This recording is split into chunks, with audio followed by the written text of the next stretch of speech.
Good morning बच्चों। सुबह का नमस्कार। आज हम नए क्वेश्चन के साथ आपके सामने पेश करेंगे।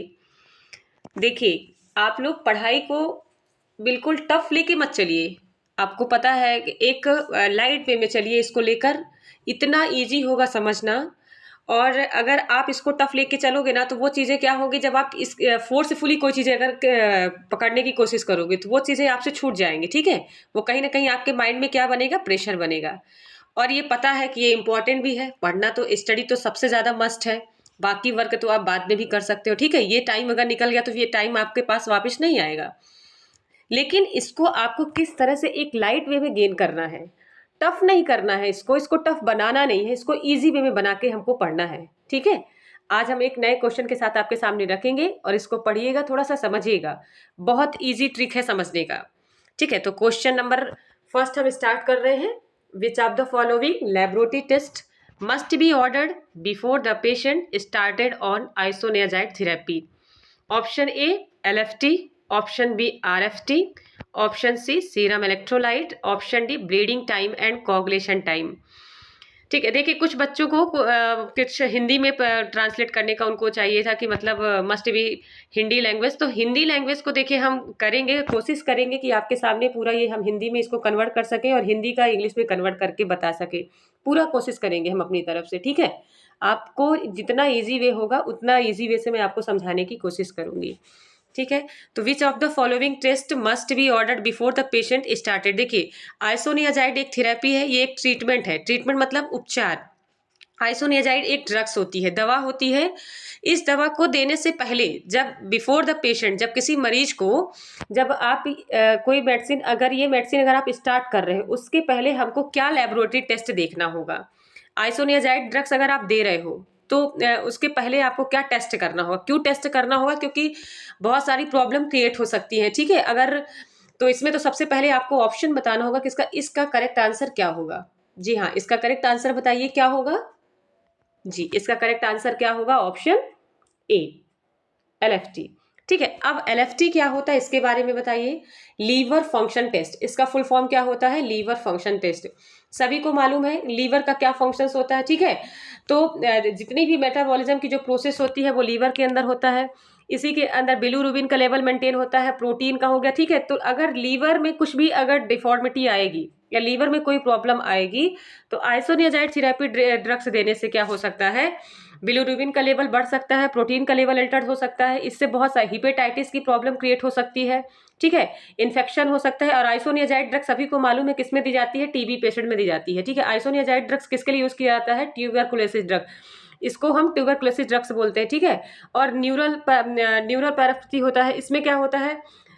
न्यूरल में क्या होगा कि न्यूरल डिफेक्ट होगा हाथ पैर में, पेरिफेरल न्यूरोपैथी इसको बोलते हैं। ठीक है, आइसोनियाजाइड थेरेपी का जो साइड इफेक्ट होता है आपका हिपेटाइटिस का साइड इफेक्ट होगा, पेरिफेरल न्यूरोपैथी होगा, इससे हाथ पैर में झुंझुनाहट रहेगी। हिपेटाइटिस का मतलब होता है सभी को inflammation of the liver, liver में सूजन आ जाना, यकृत जो है उसमें क्या हो जाएगा? सूजन आ जाएगा। ठीक है, स्वेलिंग आ जाएगी। तो इसलिए क्या किया जाता है कि जब लीवर में अगर कोई इन्फेक्शन है पहले से मान लीजिए तो उस पेशेंट को और सीवियर कंडीशन हो सकती है। ठीक है, इस तरह में पेशेंट को क्या हो सकता है? जी मिचलाएगा, भूख नहीं लगेगी। ठीक है, उसको उल्टी जैसा फील होगा, खाने का मन नहीं करेगा, खाना नहीं खा पाएगा। तो इसके लिए हमको सबसे पहले क्या करना है? जब भी आइसोनियाजाइड थेरेपी देते हैं तो LFT टेस्ट किया जाता है। समझ में आया क्या? ठीक है, अब हम नेक्स्ट क्वेश्चन स्टार्ट करेंगे। Question number second, route of the safe administration DPT, TT and hepatitis B vaccine.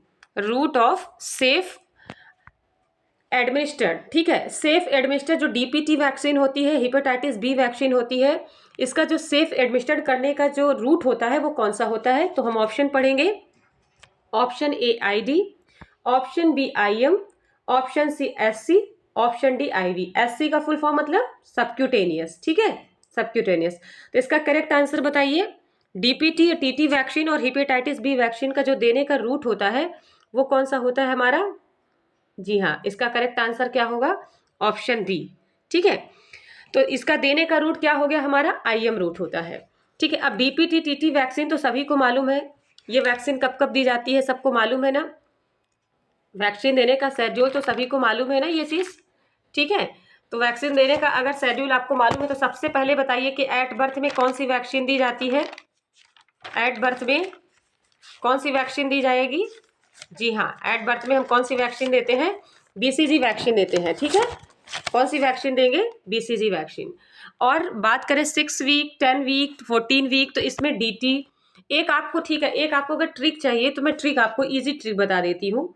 जैसे कि मान लीजिए फॉर एग्जाम्पल बर्थ के लिए, ठीक है, बर्थ के लिए जो वैक्सीन दी जाती है उसको आप एक ट्रिक में याद कर लो, हॉबीज। बर्थ में क्या देते हैं? हॉबीज। हॉबीज से होगा HOB, ये हो गई हॉबीज। सबसे पहले तो हमको हॉबीज सुधारना होगा इम्यूनाइजेशन के लिए। ठीक है, हॉबीज में सबसे पहले क्या होता है आपका? हिपेटाइटिस। H का मतलब होगा हिपेटाइटिस B1। ठीक है, हिपेटाइटिस B1 वैक्सीन। O का मतलब हो गया ओरल पोलियो वैक्सीन, ये है हिपेटाइटिस B1। ठीक है, इसको याद रखिएगा, ये है ओरल पोलियो, OPV बोलते हैं इसको। और बी से आपका हो गया BCG। बी से क्या हो गया आपका? BCG। ठीक है, सबसे पहले हमको क्या सुधारना होगा? हॉबी सुधारना होगा। तो एट बर्थ ही अपनी आदत सुधार ले, जन्म लेने के साथ ही आदत सुधारना है हॉबीज। तो हॉबीज से क्या होगा? हिपेटाइटिस, ओरल और BCG। ठीक है, एट बर्थ ये वैक्सीन दी जाती है, इतना ध्यान रखिएगा। बच्चा जब जन्म लेता है उसके बाद ही ये वैक्सीन दी जाएगी। ठीक है, देन इसके बाद हम बात करें 6 week, 10 week, 6 week, 10 week, 14 week. 6 week, 10 week, 14 week में कौन कौन सी वैक्सीन दी जाती है, तो इसको भी मैं आपको थोड़ा सा शॉर्ट टिक में बताऊंगी। ठीक है, D2, H2, IPR मेंटेन करें। D2, H2 से IPR मेंटेन करें। D2, चलिए D2 याद कर लीजिए, D2। ठीक है, D2 याद रखिएगा, DT2 है, D2 HB से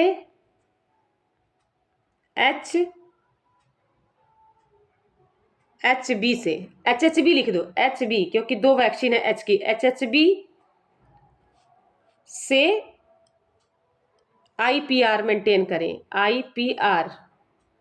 D2 HHB से IPR मेंटेन करें, ये शॉर्ट ट्रिक है। ठीक है, ध्यान रखिएगा। 10 वीक, 6 वीक, 10 वीक, 14 वीक। अब DT से क्या हो जाएगा आपका? डिप्थीरिया टिटनेस हो जाएगा। समझ में आया? ठीक है, DTP है, सॉरी इसमें हमने P छोड़ दिया है। DTAP एक वैक्सीन होती है, diphtheria tetanus pertussis.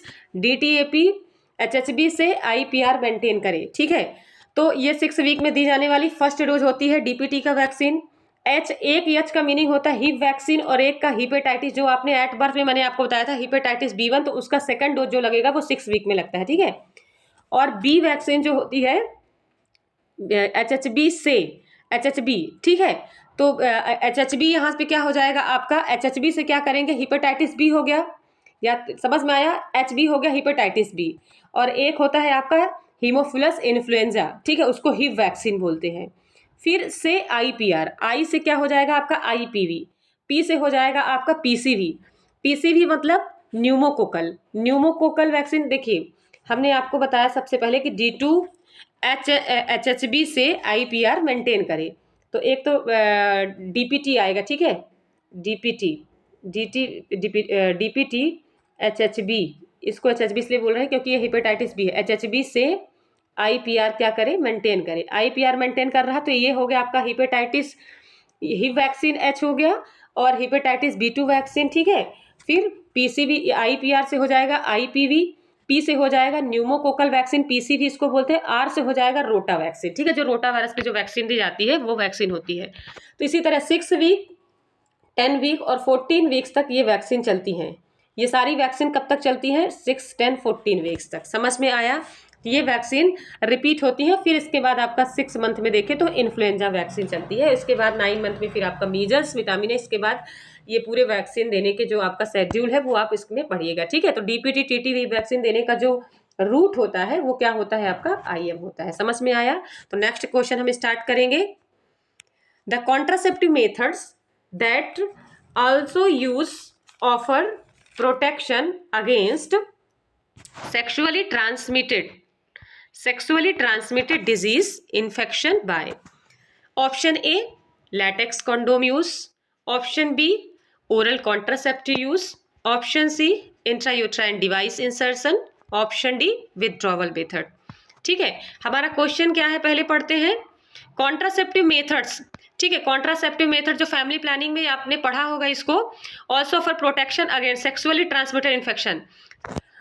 Sexually transmitted infection मतलब सेक्सुअल ट्रांसमिटेड इन्फेक्शन ना हो, इसको प्रोटेक्ट करने के लिए सबसे बेस्ट मेथड इसमें क्या होगा कॉन्ट्रासेप्टिव मेथड्स में, बताइए। इसमें ऑप्शन बताइए, इसका करेक्ट आंसर क्या होगा। जी हाँ, इसका करेक्ट आंसर क्या होगा, option A, latex condom use. ठीक है, लैटेक्स कंडोम ये कैसा मेथड्स होता है आपका, आपने कॉन्ट्रासेप्टिव मेथड्स में पढ़ा होगा। बैरियर मेथड मैंने आपको बताया था, आपको याद होगा। हमारे एक नेक्स्ट सेशन में इसके पहले जो हमने आपको बताया था, क्लासेस ली थी, उसमें से मैंने आपको बताया था स्पेसिंग मेथड्स। ये किसके अंदर आता है, मैंने मेथड बताया था फैमिली प्लानिंग के। थोड़ा सा जल्दी हम बताएंगे इसका, ताकि हम नेक्स्ट क्वेश्चन भी बता सके। ठीक है, स्पेसिंग मेथड्स में बताया था मैंने आपको कितने मेथड होते हैं, उसमें 2 टाइप्स के बताया था हमने, नॉन हार्मोनल और हार्मोनल। ठीक है, हार्मोनल मेथड्स और नॉन हार्मोनल। नॉन हार्मोनल मैंने आपको बताया था natural method, chemical barrier, mechanical barrier. तो ये एक बैरियर मेथड्स होता है, जो कि नॉन हार्मोनल से होता है बैरियर मेथड। और हार्मोनल में आपका आता है ओरल पिल्स। ओरल पिल्स, जो ओरल पिल्स होती है, जो टैबलेट फॉर्म में आता है, वो होता है आपका हार्मोनल्स में। ठीक है, ये स्पेसिंग मेथड्स के अंदर आएगा। और इसमें से मेल कंडोम और फीमेल कंडोम यूज किए जाते हैं। तो ये आपका क्या हो जाएगा, लैटेक्स कंडोम यूज। तो समझ में आया। ठीक है, तो इसका करेक्ट आंसर क्या होगा, ऑप्शन ए। अब हम देखेंगे नेक्स्ट क्वेश्चन, देखेंगे the fumigation of surgical ward is usually done. The fumigation of surgical ward is usually done by using option A Dettol, option B sodium hypochlorite, option C formaldehyde, option D ethylene gas। ठीक है, इसका correct answer हम देखेंगे। Fumigation के लिए देखिए, ये सारे क्या होते हैं आपके स्टरलाइजेशन प्रोसेस में यूज किए जाते हैं। सभी को मालूम है कि स्टरलाइजेशन मेथड क्या होती है, क्लीननेस ऑफ एनी इन्फेक्शन, मतलब कोई भी इन्फेक्शन ना हो। जो भी डर्टी एरिया या जो भी डर्टी इंस्ट्रूमेंट, मतलब हॉस्पिटल में हो, हॉस्पिटल के किसी वार्ड में हो, आईसीयू वार्ड हो या ओटी वार्ड हो, ऐसे वार्ड में जो यूज किया जाता है सर्जिकल वार्ड में, तो उसको फ्यूमिगेट करने के लिए हम कौन सा इसमें सबसे अच्छा बेस्ट इसका स्टरलाइज हम यूज करेंगे, कौन सा ऐसा मटेरियल यूज करेंगे। ठीक है, ऐसा कौन सा सब्सटेंस या तत्व जिसको बोलते हैं, तो ऐसा कौन सा, डिटॉल। ठीक है, सोडियम हाइपोक्लोराइड। तो इसका करेक्ट आंसर क्या होगा बताइए। जी हाँ, इसका करेक्ट आंसर क्या होगा, ऑप्शन सी। समझ में आया बच्चों, इसका करेक्ट आंसर क्या होगा, फॉर्मेल्डिहाइड। फॉर्मेल्डिहाइड जो होता है फ्यूमिगेट फॉर्म में क्या होता है, इसका यूज किया जाता है। सोडियम क्लोराइड भी देखिए, डेटॉल तो सभी को मालूम है। देखिए सभी, ये जो सोडियम हाइपोक्लोराइड हो गया, एथिलीन गैस हो गया, ये सब क्या होते हैं, सारे डिसइंफेक्टेंट मेथड्स में यूज किए जाते हैं। ठीक है आपके, और डेटॉल हो गया, डेटॉल भी क्या होता है, डिसइंफेक्शन में काम करता है। ठीक है, सभी को मालूम है कि डेटॉल वगैरह का हम यूज करते हैं, घरों में भी यूज करते हैं। ठीक है, हैंड वॉश में भी हम यूज करते हैं। ठीक है, क्लीन करने के लिए। तो फॉर्मेल्डिहाइड जो होता है एक फ्यूमिगेट फॉर्म में होता है। ठीक है, फ्यूमिगेशन ऑफ सर्जिकल वार्ड क्यों करते हैं, फ्यूमिगेशन मतलब पता होगा आपको, स्मोक फॉर्म में होता है, धुआं फॉर्म में होता है। जैसे हम स्प्रेइंग करते हैं, स्प्रेइंग करके जब हम बैक्टीरिया वायरस को किल करते हैं, तो वो आपका किस में आएगा, फॉर्मेल्डिहाइड ड्रग्स में यूज किया जाता है। और सोडियम हाइपोक्लोराइड तो देखिए एक जैसे ब्लीचिंग आपने सुना है, ब्लीच करना, ब्लीच जैसा काम करता है ये। ब्लीच कैसे, ये फॉर एग्जांपल जैसे डिटर्जेंट वगैरह यूज होते हैं। ठीक है, तो लॉन्ड्री वगैरह में इसका यूज किया जाता है। जहाँ पे जो डर्टी एरियाज होते हैं उसको वॉश करने के, जैसे कि मान लीजिए कि क्लॉथ हो गया या गंदे कपड़े जो निकलते हैं हॉस्पिटल के, या घरों में भी जो डिटर्जेंट आप यूज करते हो, उसमें भी सोडियम हाइपोक्लोराइड होता है, जो कि क्या करता है, डर्टीज को बाहर निकालता है, गंदे या मैल को क्या करता है, बाहर निकालता है। तो एक चीज और मैं आपको बता दूं, इसमें सबसे बहुत इंपॉर्टेंट चीज है, वो चीज क्या है, स्टरलाइजेशन और डिसइंफेक्शन में जो डिफरेंशिएशन होता है, स्टरलाइजेशन मेथड्स जो होती है आपकी, और डिसइंफेक्शन, माइक्रोबायोलॉजी में आपने पढ़ा होगा।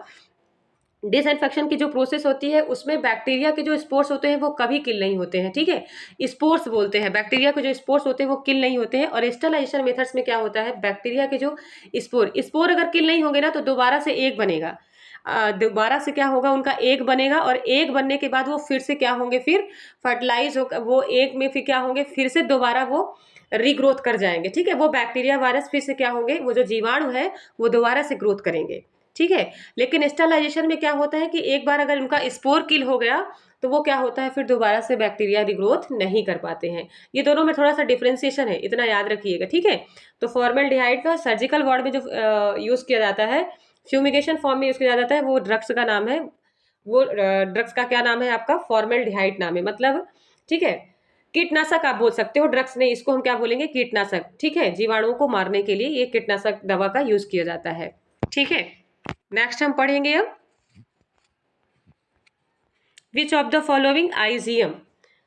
आईजीएम के लिए ऐसा ट्रू वर्ड से क्या है, ट्रू मतलब सही, ये सभी को मालूम है। आईजीएम क्या है, इम्यूनोग्लोबुलिन, ठीक है। आईजीएम के लिए सबसे इसमें ट्रू जो सेंटेंस है वो कौन सा है, तो आपको बताना होगा। ऑप्शन हम पढ़ रहे हैं। Option A, it is the smallest antibody. Option B, it form the initial immune response. Option C, it is not an isotope of antibodies. Option D, it is not produce of vertebrate. ठीक है, इसके लिए सही है जो answer होगा इसके लिए कौन सा है, तो बताइए इसका करेक्ट आंसर क्या होगा।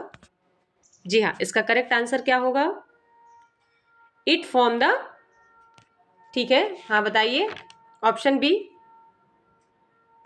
It form the initial response. ठीक है, it form the initial response मतलब इनिशियल, तुरंत ये क्या करता है, कौन सा इसका फॉर्म होता है, इनिशियल इम्यून रिस्पॉन्स प्रोवाइड करता है। ठीक है, देखिए जितने भी इम्यूनोग्लोबुलिन है सभी को मालूम है इम्यून रिस्पॉन्स कैसा देते हैं कि जो भी फॉरेन पार्टिकल्स आते हैं उसको प्रिवेंट करने का काम करते हैं, वो मैक्रोफेज इनहेल करने का काम करते हैं। ठीक है, आपकी बॉडी की इम्यूनिटी पावर को इंक्रीज करता है, जिससे क्या होता है आपकी बॉडी में ऐसी इम्यूनिटी इंक्रीज होती है जिससे जीवाणुओं से लड़ने की क्षमता स्टार्ट हो जाती है। ठीक है, बॉडी के अंदर कैसा कैपेसिटी आएगा आपका, जो बैक्टीरिया मतलब जो जीवाणु वायरस आएंगे उसको किल करने का काम करता है, वो समझ में आया। ठीक है, जीवाणु और विषाणु, वायरस को हम क्या बोलेंगे, विषाणु, तो उसको किल करने का काम कौन करता है, हमारा आईजीएम मतलब इम्यूनोग्लोबुलिन करते हैं वर्क। तो यहाँ पे आईजीएम के लिए सही सेंटेंस क्या है, तो ये इनिशियल तुरंत रिस्पॉन्स देने वाला क्या करता है, तुरंत मतलब इनिशियली मतलब तुरंत क्या करेगा, वो रिस्पॉन्स देगा। ठीक है, तुरंत रिस्पॉन्स देने वाला होता है। नेक्स्ट क्वेश्चन अब हम पढ़ेंगे, the nurse planning of care for a 2-year-old who has nephrotic syndrome and is in remission, what type of diet would the nurse plan to feed this child। ठीक है, एक 2 years का old child है, उसके लिए क्या nephrotic syndrome की problem है। नेफ्रोटिक सिंड्रोम सभी को मालूम है, किडनी में होने वाला, नेफ्रॉन तो पता है ना, किडनी में नेफ्रॉन क्या होता है आपका, नेफ्रॉन क्या होता है, किडनी की एक फंक्शनल यूनिट होती है। ठीक है, किडनी जिसमें फंक्शन करती है, हमारी जो ब्रिक है, जो किडनी है, वो क्या करती है आपकी, एक फंक्शनल यूनिट करती है। ठीक है, नेफ्रॉन अगर नहीं होगा तो फिल्ट्रेशन नहीं हो पाएगा और इससे पूरा ब्लड क्या होगा, इन्फेक्टेड होगा, और इसमें पर्सन्स में क्या प्रॉब्लम क्रिएट हो सकती है, बताइए, किडनी फेल होने के चांसेस हो जाते हैं। ठीक है, अगर नेफ्रॉन, तो यहाँ पर नेफ्रोटिक सिंड्रोम की अगर प्रॉब्लम है तो इसमें बताया जा रहा है कि बेस्ट डाइट जो देना है, जो रिमिशन डाइट है, type of diet would nurse plan, तो उस बच्चे को जो डाइट प्लान कर रही है, मतलब जो न्यूट्रिशन देना है उसको, ठीक है, फूड डाइट यानी जो फूड, फूड यानी भोजन, जो भोजन बच्चे को प्लान करना है उसको फीड कराने के लिए, 2 साल का बच्चा है। ठीक है, तो नर्स ऐसा कौन सा प्लान करेगी कि उसके लिए क्या हो, वो बेटर हो। ठीक है, वो डाइट उसके लिए अच्छा हो। तो इसमें हमको ऑप्शन बताना है। ऑप्शन ए है high protein low calories, high calorie low protein. ठीक है, थोड़ा सा यहाँ पे प्रिंट मिस्टेक है, देख लीजिएगा। ठीक है, ये यहाँ पे हाई होना चाहिए। ठीक है, HIGH हाई, और यहाँ पे होना चाहिए कैलोरी, ई यहाँ पास में होना चाहिए calorie. High calorie low protein low sodium low fat, और ऑप्शन डी है regular diet no add sugar. ठीक है, तो इसका करेक्ट आंसर क्या होगा बताइए। जी हाँ, इसका करेक्ट आंसर क्या होगा, ऑप्शन डी, रेगुलर डाइट देना है उसको और शुगर को ऐड नहीं करना है। ठीक है, क्यों करना है, क्योंकि देखिए बच्चा ऑलरेडी नेफ्रोटिक सिंड्रोम वाला है। ठीक है, अब नेफ्रोटिक सिंड्रोम मतलब प्रॉपर तरीके से उसकी किडनी वर्क नहीं कर रही है। ग्रुप ऑफ डिसीज, सिंड्रोम मतलब एक बात और याद रखिएगा, ग्रुप ऑफ डिसीज मतलब बीमारियों का बहुत सारा कलेक्शन, बीमारियां इतनी सारी प्रेजेंट हो चुकी हैं कि उसकी किडनी वर्क नहीं कर पा रही है। तो इसमें क्या होगा कि आपको डाइट प्लान करना होगा। ठीक है, बच्चे को देने के लिए। तो बता रहा है इसमें कि ना तो हाई प्रोटीन ना तो लो कैलोरी होना चाहिए, ना हाई कैलोरी ना ही लो प्रोटीन होना चाहिए, ना सोडियम लो हो चाहिए, ना लो फैट होना चाहिए। वनली वन क्या होना चाहिए, उसके लिए क्या प्लान करना है हमको फीड के लिए, बच्चे के लिए रेगुलर डाइट करना और शुगर को ऐड नहीं करना, नो ऐड शुगर, शुगर को ऐड नहीं करना है। ठीक है, क्यों ऐसा करना है, क्योंकि देखिए अगर प्रोटीन डाइट हम ज्यादा करेंगे या प्रोटीन अगर हम लो कर देंगे तो इससे क्या हो सकता है कि जो किडनीज के जो टिश्यूज है, वहां पे टिश्यूज प्रेजेंट है, उसमें सेलिंग आ जाएगी। ठीक है, रेगुलर अगर हम डाइट अगर देते हैं, कैलोरी अगर दे रहे हैं पर्सन्स को, तो इससे क्या होता है कि उसको एनर्जी मिलेगी, एनर्जी के साथ साथ में जो इंपॉर्टेंट सब्सटेंस होते हैं डाइट में वो भी बच्चे को मिलता रहेगा। ठीक है, अगर तो इसको उसकी जो एनर्जी है वो एनर्जी नहीं लॉस होने पाएगी। ठीक है, अगर एनर्जी लॉस होगी तो फिर बच्चा क्या होगा, फिर अच्छे से रिकवर नहीं कर पाएगा, अपने पुरानी अवस्था में दोबारा फिर अच्छे से जल्दी से नहीं आ पाएगा। तो इसलिए हमको ना ही उसको ज़्यादा प्रोटीन देना है, ना ही ज़्यादा इतनी कैलोरी भी नहीं देना है कि उसको वो डाइजेस्ट ही ना कर पाए। ठीक है, उसको वो पचे ही, जब खाना ही नहीं पचेगा तो उसकी बॉडी में फिर क्या लगेगा, फिर वो तो जॉब ही नहीं कर पाएगा और बच्चा अच्छे से मैच्योर भी नहीं हो पाएगा और बच्चा ग्रोथ भी दोबारा जल्दी मतलब रिपेयर होने में उसको टाइम लगेगा, दोबारा पुनः से उसी अवस्था में आने में फिर उसको टाइम लगेगा। तो इसलिए उसका डाइट प्लान हमको ऐसे करना है कि रेगुलर डाइट उसका इम्प्रूव कराना है, ठीक है। ना ही उसको हाई कैलोरी नहीं देना है, क्योंकि किडनी का वर्क है। यहाँ पे आपको ध्यान रखना है कि अगर हम ज्यादा प्रोटीन दे देंगे तो फिर किडनी उसमें कंप्रोमाइज नहीं कर पाएगी, ठीक है। इसके बाद अगर लो कैलोरी डाइट भी अगर देंगे तो एनर्जी बच्चे को नहीं मिल पाएगी, मतलब उसको जब एनर्जी नहीं, जब उसकी बॉडी में ऊर्जा ही नहीं रहेगी तो कैसे वर्क करेगा, ठीक है। और ना ही उसको लो फैट देना है, ना ही उसको क्या नहीं देना है, ना तो उसको लो सोडियम देना है, क्योंकि बच्चे में क्या हो सकता है, प्रोटीनूरिया की प्रॉब्लम हो जाएगी। अगर सोडियम ज्यादा अगर हम लो दे दिए या लो फैट दे दिए तो फिर यूरिन में क्या प्रेजेंट हो जाएगा, प्रोटीन प्रेजेंट हो जाएगा, ठीक है। तो किसी भी चीज की डिफिशियंसी नहीं होना चाहिए और ना ही किसी चीज की अधिकता होनी चाहिए, ना कम करना है आपको ना ज्यादा करना है, ठीक है।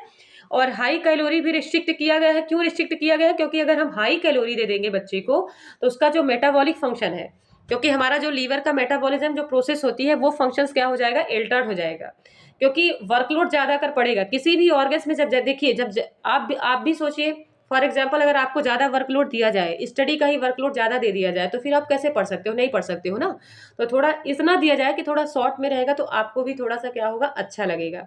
उसका कॉन्सेप्ट अगर क्लियर बताया जाएगा तो भी आपका भी मन लगेगा कि हाँ हमको अभी आगे जानना है, ठीक है। तो इसी तरह बच्चे का भी प्लान करके एक नर्सिंग प्लान कर रहे हैं कि मतलब उसके थ्रू बच्चे को किस तरह से फीड दें। अगर नेफ्रोटिक सिंड्रोम वाला बच्चा है तो उसको हमको किस तरह से डाइट प्रोवाइड करना है। तो इसका करेक्ट आंसर क्या है हमारा, regular diet, no add sugar. समझ में आया। नेक्स्ट वन हम देखेंगे,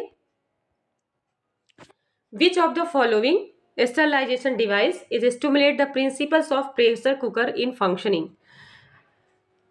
स्टरलाइजेशन डिवाइस में कौन सा प्रिंसिपल वर्क करता है, प्रेशर कुकर की तरह, ठीक है। फंक्शन मतलब कार्य, ऐसा कौन सा स्टरलाइजेशन मेथड तो सभी को पता है ना, ठीक है। विसंक्रमण कहते हैं, ठीक है, जिसमें हम इन्फेक्शन को क्या करते हैं, प्रिवेंट करते हैं, रोकते हैं, संक्रमण को रोकने का काम करते हैं, बैक्टीरिया वायरस को किल करने का, मारने का काम करते हैं, वो होता है स्टरलाइजेशन मेथड्स। तो ये बताया जा रहा है कि इसमें कौन सा फंक्शन प्रेशर कुकर की तरह वर्क करता है। तो option A autoclave, option B hot air oven, option C aspirator और ऑप्शन डी पैस्चराइजर, ठीक है। ये सारे मेथड देखिए स्टरलाइजेशन मेथड के ही तरह वर्क करते हैं, लेकिन इसमें जो प्रेशर कुकर की तरह फंक्शन करता है वो कौन सा मेथड्स होगा, इसका करेक्ट आंसर क्या होगा बताइए। जी हाँ, ऑप्शन ए ऑटोक्लेव। समझ में आया, ऑटोक्लेव। देखिए ऑटोक्लेव हो गया, इंस्पिसेटर मेथड भी हो गया, ये सारे क्या होते हैं, एक स्टरलाइजेशन की टेक्निक होती है, ठीक है। ऑटोक्लेव क्या होती है, एक मोइस्ट हीट डिसइंफेक्शन मेथड होती है। ऑटोक्लेव क्या है आपकी, मोइस्ट हीट, ध्यान रखिएगा। ऑटोक्लेव कैसी टेक्निक होती है, मोइस्ट हीट, ठीक है। हॉट एयर ओवन कौन सी टेक्निक होती है आपकी, ये आपकी dry heat, dry heat methods होता है, ठीक है। इसमें हम क्या करेंगे, ड्राई हीट मतलब शुष्क, शुष्क हवा, ठीक है। ऐसी हवा दी जाती है, ऐसी गर्म हवा दी जाती है जिसमें वो ड्राई होता है। अब मोइस्ट में ऑटोक्लेव क्या होता है, देखो प्रेशर कुकर क्यों बोला गया कि जब आप घरों में जो प्रेशर कुकर यूज करते हो उसमें जब भाप बनता है, जो भाप बनता है, जो हीट बनती है, उसमें क्या होता है, नमी प्रेजेंट होती है, वाटर।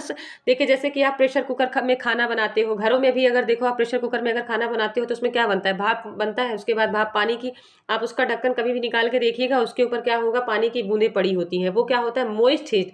मोइस्ट हीट के बाद जो पानी जो क्या होता है, हीट के थ्रू जाकर ऊपर उठता है, तो वो जाके ढक्कन में ऊपर पूरी तरह से लेयर में क्या होगा, बूंद बूंद बन के चिपक जाएगा। तो वो हमारा क्या कहलाता है, मोइस्ट हीट के द्वारा अगर आप किसी चीज को स्टरलाइज करते हैं तो वो आपका ऑटोक्लेव कहलाएगा, ठीक है। और हॉट एयर ओवन में क्या होगा, ड्राई हीट के थ्रू, ड्राई हीट के थ्रू अगर आप किसी चीज को स्टरलाइज करते हैं वो आपका हॉट एयर ओवन कहलाएगा। और ऑटोक्लेव के लिए टेम्परेचर जो हम यूज करते हैं, कितना यूज करते हैं, सभी को मालूम होगा, 121 डिग्री सेल्सियस। ऑटोक्लेव में कितना टेम्परेचर यूज करते हैं, और 15 to 20 मिनट्स, कितने मिनट्स के लिए करते हैं, 15 to 20 मिनट्स के लिए। समझ में आया, ये है ऑटोक्लेव का। और हॉट एयर ओवन की बात करें तो वो कितना होता है आपका, 170 degree Celsius. Hot air oven की बात करें 170 डिग्री सेल्सियस। और कितने मिनट्स के लिए वर्क करता है ऑटोक्लेव आपका, ठीक है। तो ये 30 मिनट्स के लिए काम करता है, कितने मिनट्स के लिए, 30 मिनट्स के लिए काम करता है। समझ में आया, तो इसका करेक्ट आंसर क्या होगा, ऑप्शन ए, ठीक है। नेक्स्ट क्वेश्चन हम पढ़ेंगे, question NNP watch adopted by Indian government in, NNP was adopted by Indian government in option A 2001, option B 2021, option C 1993, option D 1992। सबसे पहले तो जान लेते हैं कि एनएनपी क्या होगा, क्योंकि सभी को भी डाउट होगा कि एनएनपी है क्या, है ना, क्योंकि शॉर्ट फॉर्म में दे दिया तो अब सभी डाउटफुल हो गए। अब समझ में नहीं आ रहा क्या है ये, कौन सा क्वेश्चन है, समझ में आया क्या बच्चों? नहीं आया होगा, ठीक है, हम बता रहे हैं ये क्या है। नेशनल न्यूट्रिशनल पॉलिसी, इसको हम क्या बोलते हैं? नेशनल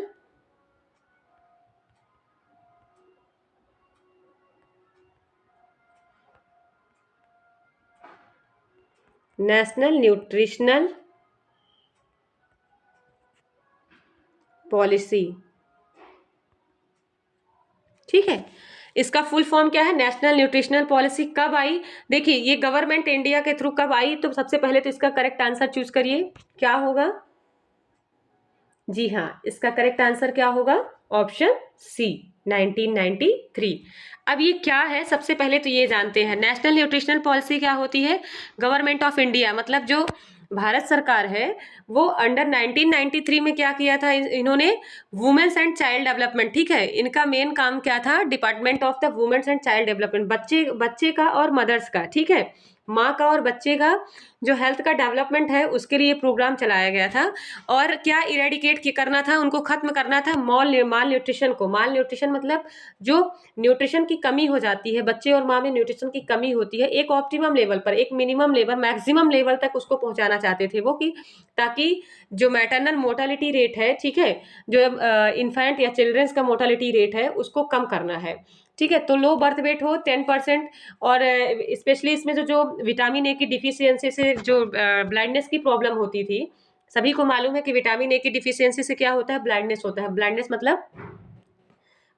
मतलब क्या बोलेंगे? ठीक है, अंधापन आना, ठीक है, अंधा, इसकी हिंदी क्या होगी? अंधा। तो विटामिन ए की डिफिशियंसी से जो प्रॉब्लम आती थी, ब्लाइंडनेस की प्रॉब्लम आती, उसको इलिमिनेट करना था। तो ये किसके थ्रू करना था? आपका नेशनल न्यूट्रिशन पॉलिसी के अंडर में, ये गवर्नमेंट ऑफ इंडिया के थ्रू इसके जो ऑब्जेक्टिव थे, जो गोल्स थे, इसके थ्रू देखा गया था, ठीक है, इस पॉलिसी के अंडर में। तो ये पॉलिसी कब चलाई गई थी, तो ये बताना था इसका। और ये पॉलिसी कब अडॉप्ट की गई थी? 1993 में। तो समझ में आ गया इंडियन गवर्नमेंट के थ्रू कब अडॉप्ट की गई थी ये? 1993 में। नेक्स्ट क्वेश्चन हम पढ़ेंगे। Goiter is caused by due to deficiency of. Goiter disease जो है, ठीक है, goiter disease caused by the due to deficiency of. तो जो ग्वाइटर डिसीज होती है किसके डिफिशियंसी से होती है? हम ऑप्शन पढ़ेंगे, आंसर आप बताइएगा। Option A protein, option B iodine, option C calcium, option D vitamin C, ठीक है। Protein, iodine, calcium, vitamin C. बताइए इसका करेक्ट आंसर क्या होगा, सभी को मालूम होगा। जी हाँ, ठीक है, आयोडीन। इसका करेक्ट आंसर क्या होगा? Option B iodine. सभी को पता है, ठीक है, क्योंकि बोला भी, घरों में भी आप सुनते हो, अभी टीवी वगैरह ऐड में देखो तो कौन सा नमक बोलते हैं? ठीक है, आयोडीन युक्त नमक खाना है, ये सभी को पता होगा ना। टीवी वगैरह में आप ऐड देखते हो कि क्या बोला जाता है? आयोडीन युक्त नमक खाने से क्या होता है? नमक का फॉर्मूला सभी को पता होगा, NaCl, ठीक है, सोडियम क्लोराइड। ऐसा नमक खाने से क्या होगा? जो ग्वाइटर डिसीज होती है, ठीक है, तो आयोडीन की डिफिशियंसी से क्या होती है? ग्वाइटर डिसीज फॉर्म होती है। प्रोटीन की डिफिशियंसी सभी को मालूम है, प्रोटीन एनर्जी मालन्यूट्रिशन की प्रॉब्लम होती है, जिसमें मरासमस और क्वाशियोरकर की प्रॉब्लम। तो प्रोटीन की डिफिशियंसी से क्वाशियोरकर की प्रॉब्लम आती है। कैल्शियम की डिफिशियंसी से क्या होगा? बोन में डिफॉर्मिटी आएगी, आपकी हड्डियों में प्रॉब्लम आएगी, ठीक है, तो ऑस्टियोमलेसिया, ऑस्टियोपोरोसिस जैसी कंडीशन क्रिएट होगी। विटामिन सी से सभी को मालूम है, विटामिन सी से क्या क्या डिफिशियंसी होगी? हीलिंग पावर उसका कम होगा, ठीक है, ड्राइनेस ऑफ स्किन होगा। तो ये विटामिन सी की प्रॉब्लम से होता है। तो ग्वाइटर डिसीज किसके डिफिशियंसी से होता है? आयोडीन के डिफिशियंसी से, ठीक है। चलिए नेक्स्ट क्वेश्चन हम देखते हैं। Fluorosis is caused bye. जो फ्लोरोसिस डिसीज होती है वो किसके थ्रू कॉज्ड होती है, ठीक है, इसका रीजन क्या है, इसका क्या कारण है, फ्लोरोसिस डिसीज होने का क्या कारण है? तो option A low fluorides, option B low calcium, option C low iron, option D excessive fluorides. इसका करेक्ट आंसर बताइए क्या होगा? जी हाँ, इसका करेक्ट आंसर क्या होगा? Option D, excessive fluorides. ठीक है, एक्सेसिव फ्लोराइड्स मतलब ज्यादा फ्लोराइड लेने से होता है। ठीक है, जब फ्लोराइड्स के लेवल, देखिए ये जो फ्लोराइड्स होता है वो क्या होता है, मोस्ट ऑफ द वाटर में प्रेजेंट होता है। इसको हम वाटर में डिसइंफेक्ट करने के लिए क्या करते हैं, डालते हैं, छिड़काव करते हैं। तो फ्लोरोसिस अगर ज़्यादा पानी में है, ठीक है, और वो वाटर हम बार बार अगर यूज़ करते हैं, या अगर मान लीजिए ऐसा फूड्स अगर हम या फूड आइटम को यूज़ करते हैं इसमें फ्लोरोसिस का लेवल जो है बहुत ज़्यादा है, तो उस टाइम पर क्या कंडीशन क्रिएट होगी कि ये टीथ में आप देखेंगे येलोइस कलर का दिखने लगेगा टीथ धीरे, और फ्लोरोसिस उसमें जमा होने लगेगा, डिपोजिट होने लगेगा, तो धीरे धीरे क्या होगा, टीथ डिकेड होने लगेंगे। ठीक है, तो इससे कौन सी डिसीज होती है, फ्लोरोसिस की डिसीज हो जाती है। ठीक है, तो ज़्यादा अगर फूड में या वाटर में किस अगर फ्लोरोसिस का लेवल अगर ज़्यादा हो गया तो क्या होगा, फिर कौन सी डिसीज होगी, फ्लोरोसिस की डिसीज होगी। फ्लोरोसिस नाम से ईजी है। ठीक है, फ्लोराइड नाम याद रखना, बस इतना याद रखना कि ज़्यादा कम लेने से नहीं होता है, लो फ्लोराइड से नहीं होगा। ठीक है, ज़्यादा फ्लोराइड होने से क्या होगा, फ्लोरोसिस डिसीज होता है, इतना याद रखिएगा। ठीक है, बाकी नाम से ही पता होगा कि फ्लोरोसिस है तो मतलब उसका लेवल ज़्यादा होगा तो ये डिसीज कॉज होगी। नेक्स्ट वन हम पढ़ेंगे अब। चलिए ठीक है बच्चों, आज का सेशन इतना ही। आपको कैसा लगा क्वेश्चन ये? ठीक है, अगर आपको अच्छा लगा होगा और अगर आपको और पढ़ना है, ठीक है, तो इसको लाइक एंड शेयर करिए जीएस इंडिया ग्रुप में। और मैं पूरी तरह से कोशिश करूंगी कि एक इजी वे में आपके पास क्वेश्चन पहुंचे और एक इजी ट्रिक में आप इसको समझें। ठीक है, और बाकी जो भी होगा आप हमको बताइएगा, कमेंट्स करके बताइएगा। लाइक एंड सब्सक्राइब जरूर करिएगा और जीएस इंडिया ग्रुप में ये वीडियो जरूर देखिएगा। थैंक यू, धन्यवाद।